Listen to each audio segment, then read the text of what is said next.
Hey guys, Detsicle here.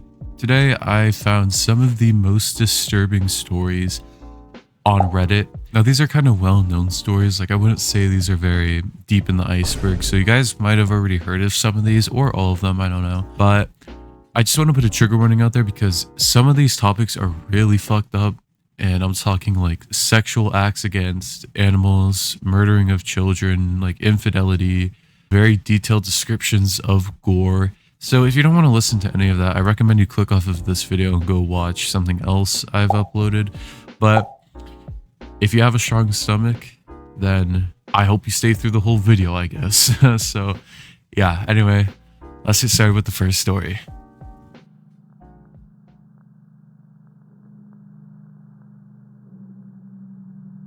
This post was uploaded by u/ConcernedDad1965 on r/ask Reddit. He titled it, "I think my teenage son may have sodomized our dog. I'm not sure what to do. Help me, Reddit." And the story reads as follows. Okay, for obvious reasons, this is a throwaway account, so I'm not even sure how to start here. The last couple of weeks, my dog, 7-year-old Lab, has been acting noticeably different. I guess I could describe it as distant and even depressed. He is normally an extremely outgoing and happy dog, very playful and energetic, etc. But starting about 2 weeks ago, he started acting very withdrawn and nervous around people, even his own family. At first I kind of brushed it off as feeling under the weather, but after about a week and a half, I decided maybe he needed to see a vet. I got him in yesterday, and after an examination, the vet told me that he believes the dog has been sodomized. His anus had slight damage in a way that was consistent with that sort of thing. He said he can't really imagine that his injuries could have come about any other way. So already now I'm pretty upset and sort of freaking out. Who would do this sort of thing to a dog? I thought about all the people that had access to the dog in my backyard. Gardeners crossed my mind, my neighbors, etc. The only people that live in the house are my wife, myself, and our teenage son. I came home and thought about it for a while. I had this really ugly sinking feeling in my stomach about the possibility that it could have been my son. I decided to look around his room. I didn't really know what I was expecting to find, and I didn't really find anything in there that screamed guilty until I decided to check his browser history. I found he had been on a BC forum recently, and a site with pictures of that sort of thing. I felt like I was going to throw up. Now I know this isn't definitive proof of anything, but it sure doesn't look good. The more I think about it, the more I am convinced my son has been sodomizing our dog. I haven't told my wife yet or done anything about it. I have not left him alone with the dog since. I am totally confused and upset and don't really know how to proceed with this. Reddit, please help. So everything that I'm about to read from here on out are edits of the original story. So pretty much live updating of what he's going to do and stuff like that. Edit 1. Thank you for all your advice to those of you who are serious. I understand this seems like a joke to some of you, but it's not to me. So for those of you who gave real advice, thank you. I think I'm going to take your advice and confront him about it privately, without involving my wife. It is not going to be an easy conversation, but it has to happen. My only worry is the possibility that he isn't guilty of this and somebody else did it. I guess then we still need to talk about what I found on his computer anyways. Ugh, fuck my life. Thank you for being there for me, Reddit. Edit 2. Okay, my son just got home. I'm going to have the conversation with him when I get a moment alone, and I will come back and let you guys know what happened. Edit 3. Okay, just spoke to my son. Before I get into our talk, let me quickly say thank you all again for your incredible advice and support. There were a lot of really helpful suggestions in here, and I took some of your advice. Anyways, our family had dinner and did our usual nighttime stuff. My wife and I watched TV, son was in his room after dinner like all teenagers are, and dog, obviously, was with me. I waited for my wife to go to bed, which felt like forever because I was so nervous, but she finally did about an hour ago, and I went into my son's room to have the talk. I basically said, listen, I noticed the dog has been acting weird. I took him to the vet. I found out someone had sodomized him. Any ideas what might have happened? I looked at my son and he seemed ever so slightly nervous, but pretended to know nothing about it. I expected this, so I brought up the sites I found on his computer. This made him pretty upset and he got really indigent at the thought that I snooped around on his computer. Fair enough, I get it. But I got him back to the point and tried to be as understanding and fatherly as I could, and just told him that whatever happened, I am not going to judge him, and he's not going to be punished. I just need to know the truth. After about 10 to 15 minutes of this, he finally breaks down and admits that he put a handle of a hairbrush as well as fingers into the dog a few times during a day last week. He said he wasn't trying to hurt him and he stopped when the dog at one point freaked out. He said he didn't think he hurt it that bad and he was too embarrassed to tell us or do anything about it. I believed him in this, but he also didn't give a very satisfactory answer as to why exactly he would do this in the first place. I have to admit, either way, I guess I was glad on some level to hear that he wasn't actually having sex with the dog. So basically, we agreed that I wouldn't tell his mom, but that he would find a reason to tell her that he needs to see a therapist for a bit. I know I told him I wouldn't tell his mother, but the more I think about all of this, the more I think I may eventually have to go back on that promise. As for now, the dog is staying with the family, and obviously I made him swear up and down that he will not touch the dog like that again under threat of severe consequences. It's too early to tell if he feels remorse or is just humiliated. It's hard to say. It was very uncomfortable for both of us, but especially my son. I'm sure we can all imagine. Thank you all again so incredibly much for your support, advice, understanding, and love for both the dog and my son. I have to admit, some of you even made me laugh at a few things I didn't want to. Thanks again, Reddit. Now, I'm not going to read Edit 4 because it's going to make the story too long, and I need to get to some other ones that are very long, but I will kind of just summarize it. Basically, what happened was OP actually got his son into a therapist and told the therapist kind of the things that have been happening and everything like that, and the OP said he was still upset about what happened with the dog, but he basically said that if he showed the son how upset he was, it might damage the relationship or, something like that.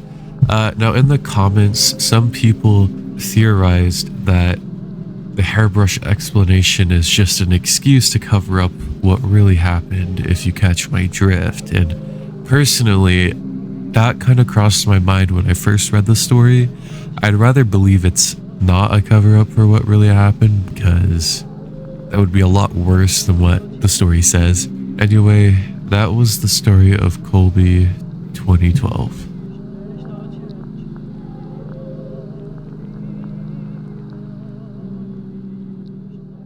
Ask Me Anything. Man who had a sexual relationship with his mother. When I was in my teens, I had a sexual relationship with my mother. I think that we both characterize the experience as positive. Please feel free to ask anything, but I will not discuss anything that would reveal my identity. Recently, my mom and I spoke with a researcher that is studying an example of incest that were not traumatic. He is preparing a paper on the subject. I am not an advocate for incest. For whatever reason, it just worked for us. Don't use my experience as a template. I am here to relate my experience, not debate incest as a subject. Here are a few frequently asked questions that people will probably ask. It started when I was 14 and my mom was 37. I have an older sister that was unaware and not involved. My dad knew it from the beginning and supported my mom's decision.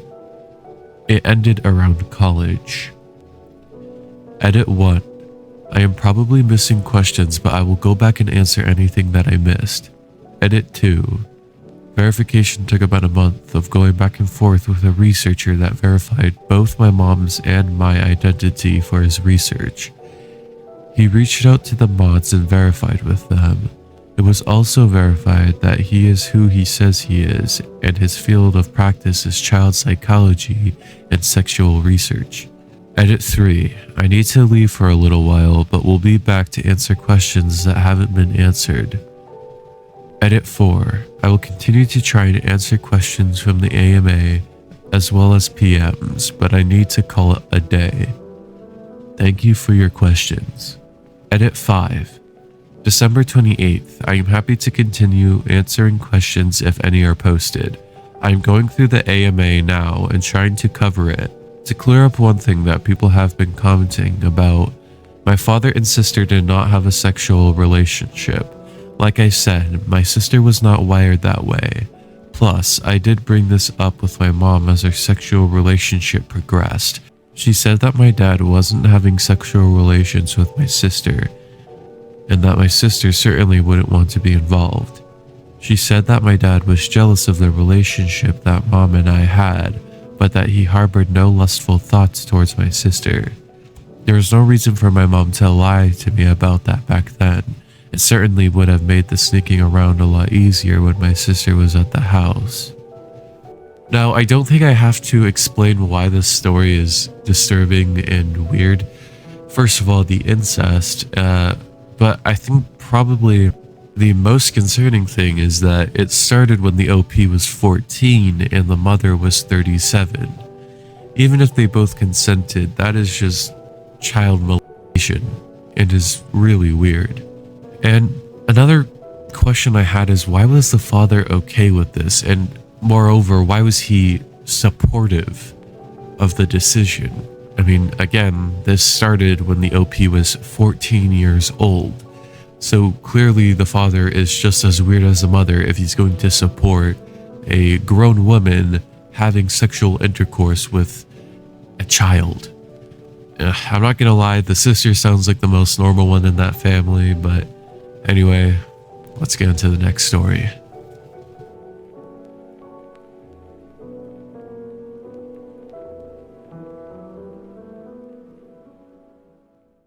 This post was uploaded by u/JasonInHell on r/relationship_advice. I'm 30 male, having a hard time coping with my wife, 29 female, having cheated on me with her neighbor, 51 male.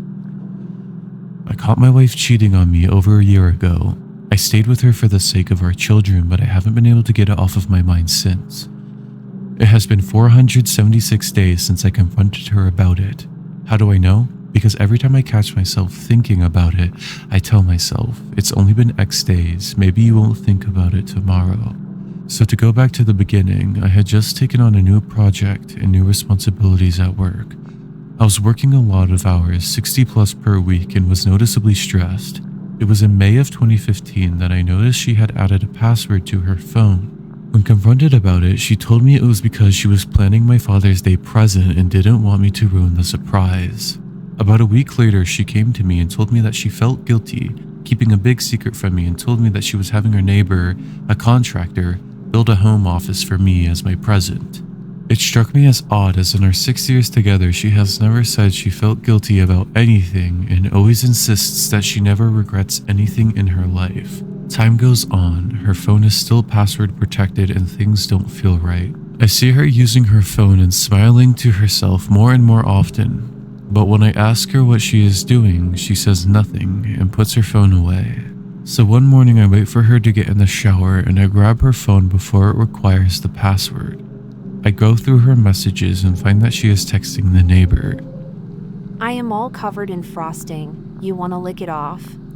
There were no other messages to the neighbor, but I found out later that was because she had set up her phone to delete messages after a certain amount of time. I felt uncomfortable with it, but I knew she had a perverted sense of humor, and I thought she would never do anything to hurt me. More time goes by, and the neighbor is spending more and more time at our house, but the office is being completed slower and slower. I can't help but worry that something isn't right, so I start checking her location using Google Timeline. It was at this point that I realized that there are large gaps in her GPS history because she was turning off her phone's GPS. Fast forward to July, and at this point the paranoia is driving me nuts, so I tell her that I need to install new antivirus on her phone. While she has it unlocked for me, I install anti-theft software so I can remotely turn the GPS back on and set up AT&T message backup and restore so I can read all of her text messages from that point on my computer. The next day, my mother asks to spend time with my 2 kids, so my wife drops them off with her and has the day to herself. I watch my wife's activity from work as she spends the day trying to meet up with the neighbor, but is unsuccessful because he is busy with another job site.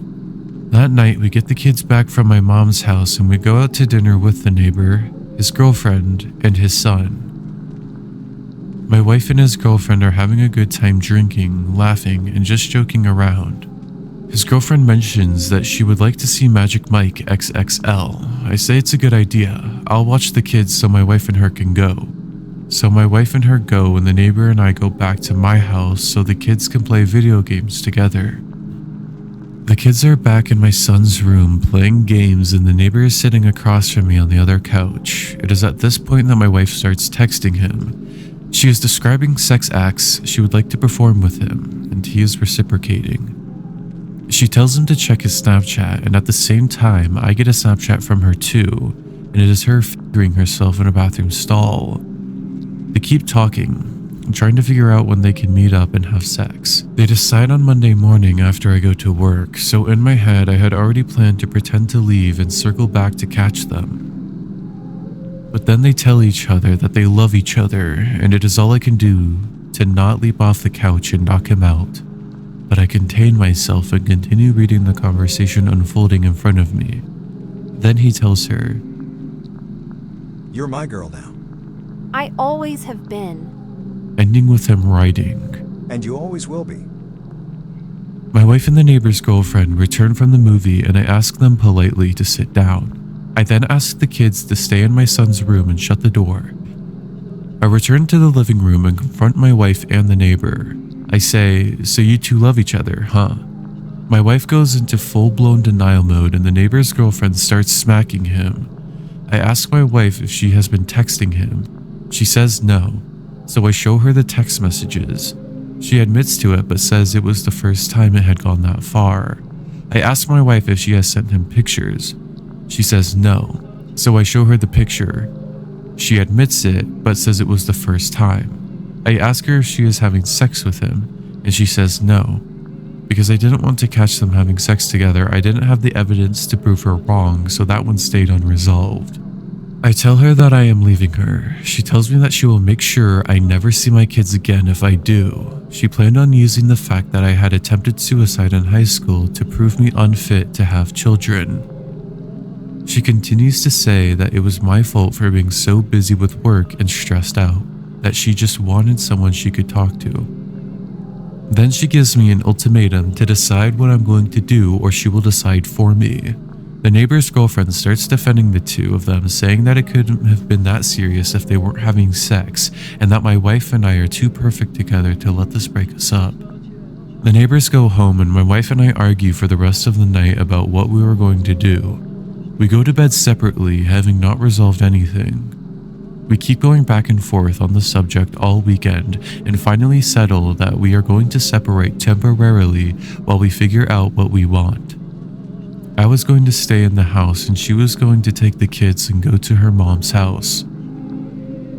That Monday, I go to work, and I get a text from her in the middle of a meeting with my bosses stating that she had explained things to our kids, but that they were upset and I need to explain it to them also. I get home from work to find my kids crying. She told them that mommy had to move out because dad was mad at her. When my son wanted to stay with me, she told him that he can't. My son put it together that if mommy has to move out because I'm mad at her, and he must move out too, then that must mean I'm mad at him as well. My daughter was crying because my son was. I don't think she was old enough to understand what was happening. It was at that moment I realized she was going to drag the kids through hell if I left her, so I swallowed my feelings and begged her to stay.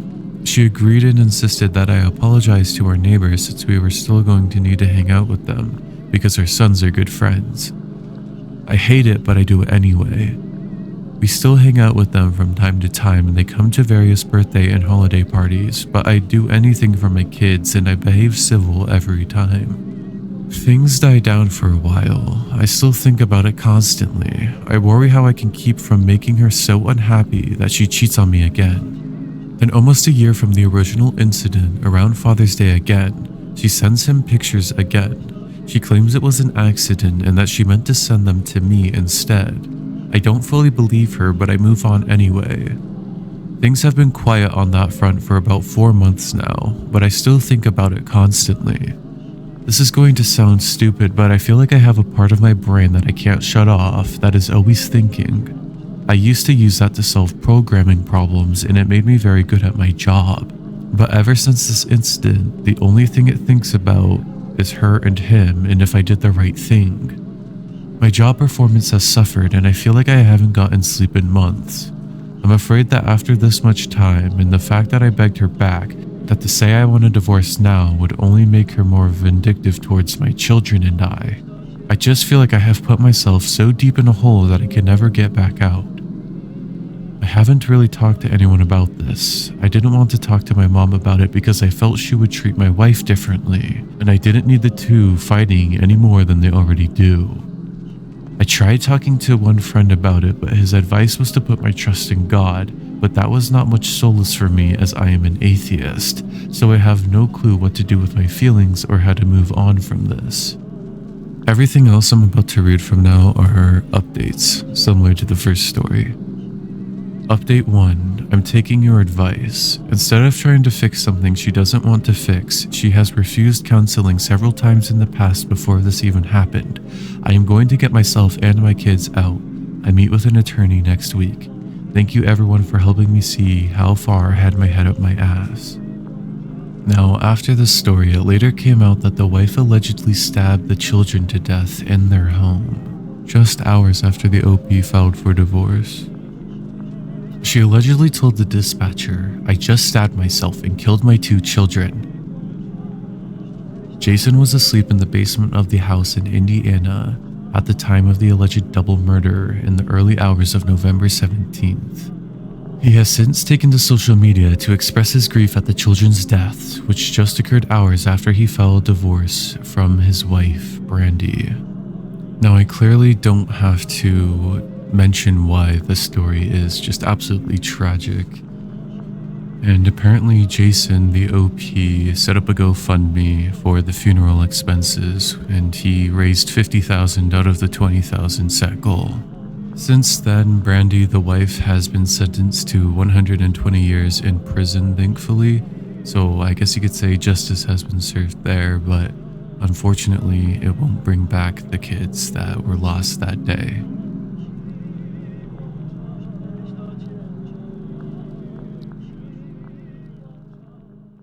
Hello there. You made it all the way to the end of the video. Congrats and thank you. If you did enjoy the video, make sure to let me know in the comments and like and subscribe because I might make another one of these videos in the near future. Also, these stories were very disturbing and the last one was just absolutely tragic, so my condolences do go out to Jason and his lost children. But yeah, again, thank you guys for watching. If you did enjoy, like I said, make sure to let me know in the comments and subscribe, and I'll see you guys in the next one. Bye bye.